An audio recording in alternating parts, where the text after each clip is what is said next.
thankfully. All right, so the Eagles are heading to the NFC Championship game. They will be playing Sunday at 3 o'clock. It is the second time in 3 years that the Philadelphia Eagles are playing in the NFC Championship game. It is the second time in 3 years where Jalen Hurts will be the starting quarterback in the NFC Championship game. It is the second time in 3 years where Nick Sirianni would be the head coach of a team in the NFC Championship game.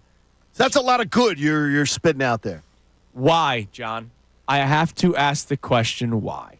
Because they're good? No, okay. that's not the question. But yes, they are good. Why does this team, specifically Nick Sirianni and Jalen Hurts, but we can go even further, but why does this team, and if you're going to focus mostly on the quarterback and head coach, not get the respect that other head coaches in the NFL get, that other quarterbacks get around the NFL? And I mean nowhere near the respect that some coaches and quarterbacks get. I'm going to go back to just this past matchup. The way Sean McVay is talked about by people here and nationally, and I get it, he deserves respect.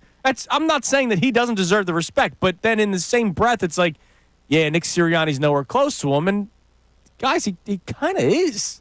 I think Nick Sirianni's close to Sean McVay. And he beat him. And I think he's beaten Kyle Shanahan. He's beaten Sean McVay. He's beaten Wax the Eyebrows, Matt LaFleur. Yeah, all the boy wonder, boy genius, young coaches. But here it is. You mock them. You mock them. You mock McVay. McVay is one of the best modern-day coaches. But whenever you speak of him derisively. Because there are other coaches that get nowhere near the same respect as those guys. And look, Sean McVay deserves respect. Okay. The boy genius tag kind of goes away once you win a Super Bowl. And lost another. Right, but I haven't seen LaFleur win squat. And I get it. He's a good coach. I'm not saying Matt LaFleur is a bad coach, but the way somebody on ESPN or Fox or CBS or the way some people here talk about Matt LaFleur and then talk about Nick Sirianni, the mentality, the energy is completely different. I think the idea is this, is that with Sean McVay, what did we see Sean McVay doing the most critical moment of the game, last play? It was just the close-up. It's Sean McVay with the play sheet. Calling the plays. Andy Reid has his laminated play sheet. Yeah. He's talking on it.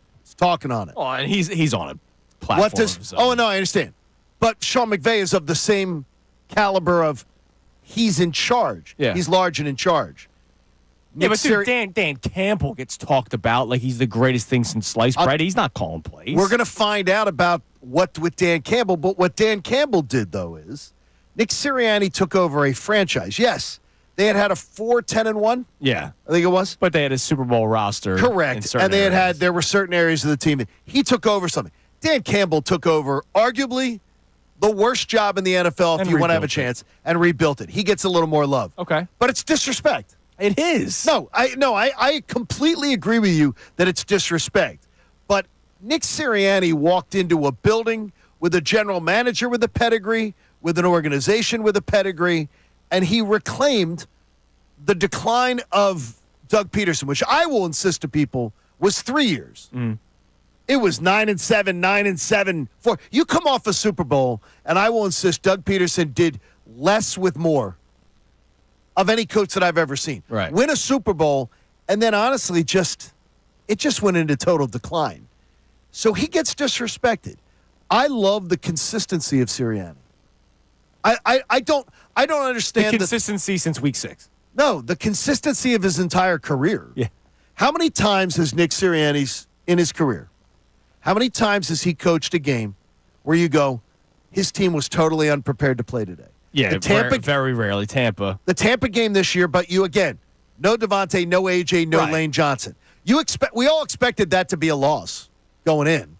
That game, you're losing 3 key players. I think Nick Sirianni, his consistency of when this team is expected to win under Sirianni, they win. Yeah. Almost all the time. They're hardly ever upset.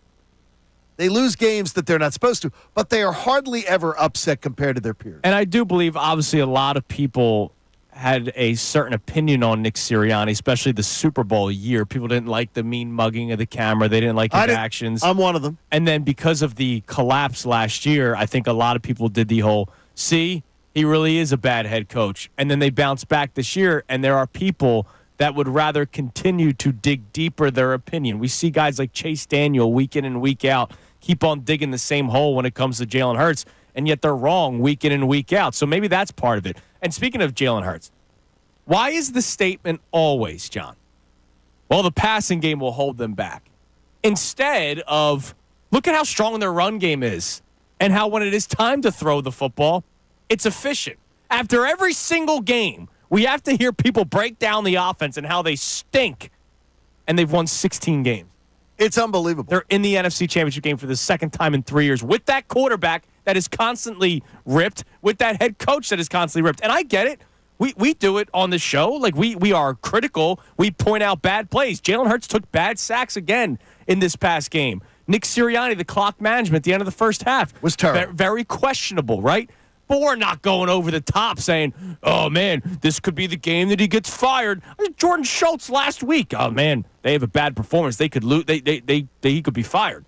Nobody was saying that. I mean, again, nobody was saying that going into the divisional round of the playoffs. What are we doing? Why is that always the mentality for a lot of people?